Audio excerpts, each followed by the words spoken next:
Hi, this is Ayesha Akhtar, Director of Education with Epilepsy Foundation of Greater Chicago. Today I have with me a really special person. She has become a great friend of mine. She and I started working at the foundation the same day in 2011. Her name is Stacy McCargo. Welcome to my show, Stacy. Thanks for having me. So Stacy and I helped to grow the education department slowly and slowly, educating schools, teachers, nurses, communities. And over the last 12 months, I would say, I think you kind of noticed as you became a coach for Hopscotch, which you can talk about later, that our clients actually needed additional services in the area of mental health. Can you talk a little bit about how you created the mental health component and basically now have become the director of clinical services? Sure, absolutely. I think kind of this awareness of the mental health need within the epilepsy population sort of was always there, but I think it just really has come to the forefront for the foundation in the last several months. We've just been getting a lot of feedback from our clients that they are dealing with issues like depression, anxiety, social isolation. These are not things that are new to them. They're things they've been dealing with for a while, but they're things that they're talking about more. And so the awareness is there more. We noticed this need. We wanted to fill that need. We wanted to provide support and resources to our clients so we could help them with those challenges. And so out of all of that sort of combination, we decided that we really needed to build a program, build a department that's really focused on meeting the mental health needs of our clients. And can you share some of the great programs that you've started so far? I'd really like you to talk about the psychotherapy program and some of the other support that you've been enlisting in the last few weeks. Absolutely. And obviously all of this, changed and came about really quickly in terms of dealing with it in addition to the pandemic. So a lot of the ideas that we had brewing and a lot of the programs that we were really excited to start launching, we had to kind of rethink and put them in a different format. So we are offering so many services right now in a virtual platform that are really meeting the needs of our clients. Right now we have a support hour, a virtual support hour that we offer on Mondays, Wednesdays, and Fridays from 1 o'clock to 2 o'clock through our virtual Blue Jeans platform. Any clients of EFGC can just log in, and it's a safe place for them to connect with others, to find some friends, to get that support, to talk about some of the issues that they're dealing with and that we're all kind of dealing with right now, which is increased levels of stress, anxiety, depression, and social isolation. So much of what we're doing day to day has become really monotonous. We're home, we're isolated. And so offering this opportunity for the clients to connect with each other has been really great. We've got some awesome feedback and they seem to really be enjoying it. So we have that 3 times a week. We started a psychotherapy group, which is a 6-week program, really skill and strategy focused. So we're teaching our clients skills and coping mechanisms that they can use to really specifically address symptoms of anxiety and depression that may be holding them back in their life. We started this group as an in-person group. I think we made it through 3 sessions before the stay-at-home order went into effect. So we moved it completely virtually. So we finished out our first 6-week session virtually, which was really successful. We had a great response, and then we decided to run a second 6-week session completely virtually. Right now we're in the 3rd week, and again, we're getting really good feedback. I think we're helping, we're making a difference, and the clients are really responding to it. So it's definitely a need, and we're really excited to be able to fill that need.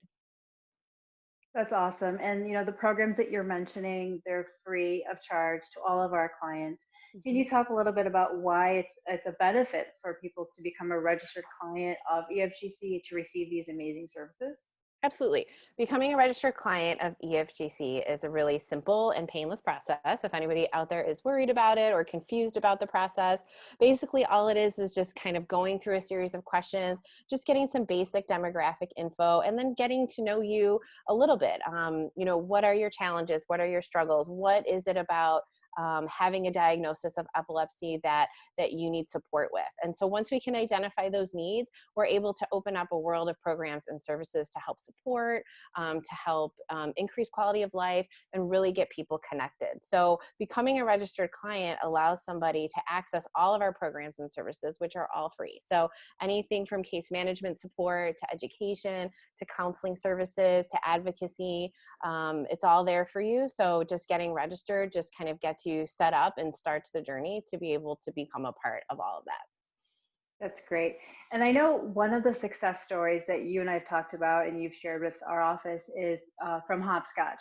Hopscotch being a memory coaching program. Can you talk a little bit about that and why that's such an amazing program?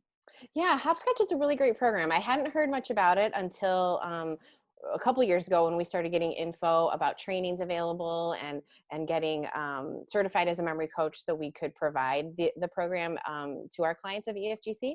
So I went through the program, I got trained, and it's a really great program. It's basically, the format is it's 8 weeks. The first session is done virtually or over the phone or in person in previous times. And then the remaining 7 sessions are done over the phone. And basically, it focuses on identifying specific problems that clients with epilepsy have related to their memory. So it could be things that people report, like they're always forgetting where they're putting their keys, they're always forgetting where they're putting their purse, they're forgetting people's names, or they're losing their train of thought in the middle of a conversation. So these are some of the common things that people are reporting that they're having trouble with. So the program is focused on developing specific skills and strategies that work to attack those problems, to reduce those issues and reduce those challenges, so that people are feeling like they're moving through their life with better memory. They aren't experiencing as many instances where they're finding that they're forgetting stuff or feeling frustrated, or forgetting to take their medication, or maybe forgetting a doctor's appointment. So overall, it's improving their quality of life and letting them move through life in a more effective, positive way. It's a great program. That's great. That's awesome. And I know something else you're working on for May. So May is Mental Health Awareness Month. Hmm. And you have done an amazing job just even in the last 6, 7 weeks in keeping our office and our staff sort of, pepped up and always amped up and ready to go. And I know you've challenged me to do a sit and be fit class, which I'm never going to do. But I know that we have fun with that. And so, what do you kind of have in mind for the month of May? What can clients look out for either on Facebook or in their newsletter? What's on the horizon for you? Absolutely. I am excited. So tomorrow, Friday, May 1st, definitely is the kickoff. We're beginning Mental Health Awareness Month. We really want to get people connected. We want to get people more in touch, not only with their own mental health and positive things that they can do for themselves, but also with each other.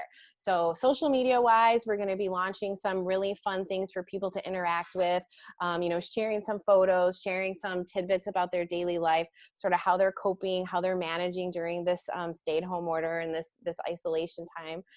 So we want to see pictures. We want to see pictures of their pets that are keeping them company and making them smile. We want to see pictures of, their favorite recipe or a new recipe maybe that they've tried out for the first time, or any kind of hobbies or things that maybe they haven't done before that they're starting new.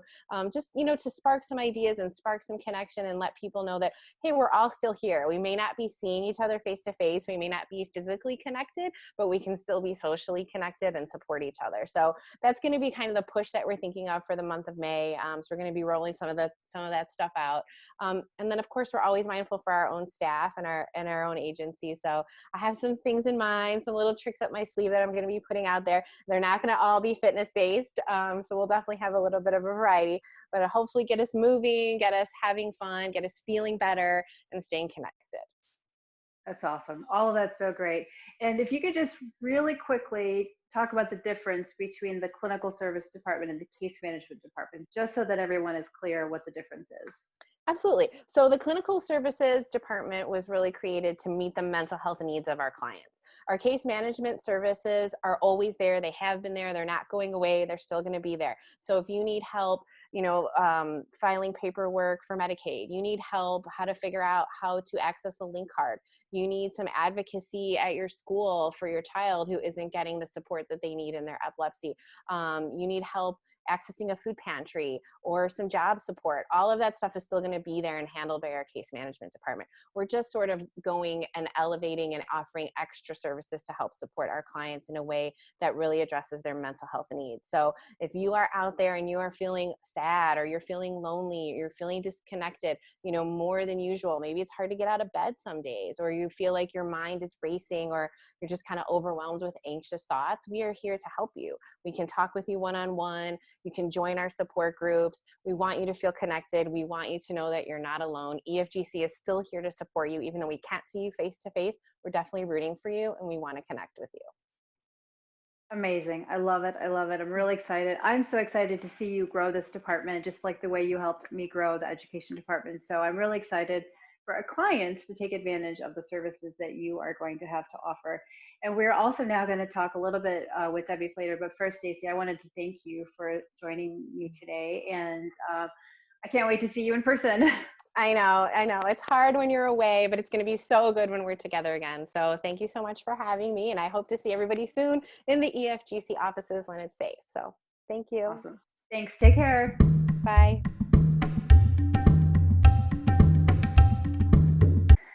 So I asked Debbie to come in this morning just to chat with me a little bit about what she sees in the clinic setting and what sorts of questions she's commonly getting from our clients and what advice she can give out to our people living with epilepsy during these times.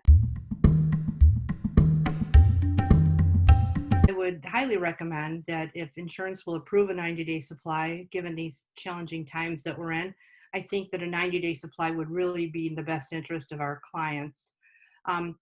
I think that having enough medication on hand is so critically important right now. The advice that I would like to give the clients is to remain diligent. Take your medications on time, as scheduled. Be sure you're getting plenty of sleep. And during these really, really difficult days, if you're unable to pick up your medication, I would call your pharmacy. Many are offering home delivery services. So I think that would really be in the best interest of our clients. The insurance kind of calls the shots on how many days in advance. Typically, it's only 7 days, but giving these trying times, like I said, they're allowing some leeway, I believe, and I believe that Medicaid, there's discussions about Medicaid allowing a 90-day supply. So that's all still in the works, and there's a lot of parts in motion right now. So people will have to check with their individual physician and their pharmacy to see what they can do to make sure that they have that critical supply at home. Right. So now is the right time to go ahead and make those phone calls. Yes, I for sure would make the phone calls. Great. As Dr. Bermeo touched on, I would definitely have the physician's contact information available. I would maybe place a call to their office today and see if the physician is available via telemedicine for any kind of emergencies, or if they're holding any type of clinics. I think it's really imperative that you still have access to your physician.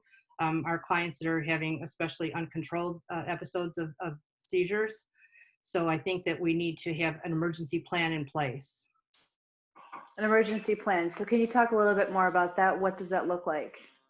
I think that is just having access to your medication. I think each person is really kind of individual based on how they've been living their lives and what they're accustomed to with seizures. But of course, in a true seizure emergency that would require emergency care, you would definitely need to go to the emergency room.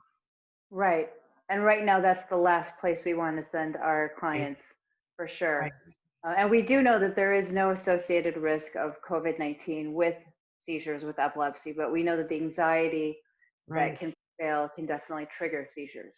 Right. I think there's a lot of anxiety during these days with this pandemic, and also the high fever. You know, sometimes people with epilepsy that do get a fever do have a seizure because of that fever. So got to just be careful, take care of ourselves, self-quarantine. I think that's the best advice. Keep your hands clean at all times. Keep your hands away from your face, just like we've been told time and time again. But we'll get through this together. Safe distance walking is great. Get out there and exercise. Every day we have a new Facebook post regarding ways to cope with the COVID situation, and we've got some really good exercises and yoga, mind strengthening, all on our Facebook page. So please join us and have a look. I think it'll make you feel a little bit better on the inside.